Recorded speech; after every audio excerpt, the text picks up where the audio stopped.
This door has our 3-point lock in.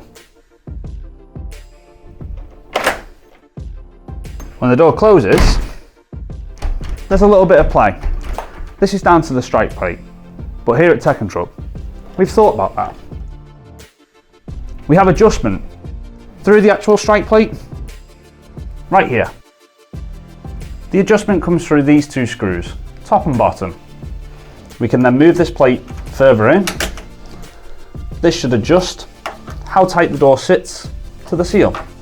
We tighten up the screws. Once done, let's give the door a test. Now that we've adjusted the plate, let's test it.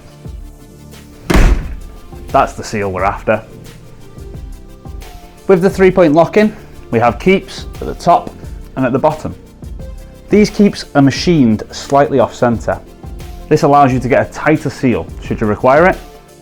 Take the plate off, turn it around 180 degrees, refix it. The door now will seal a lot tighter. Here we see the standard lever handle strike plate. This one's on cams.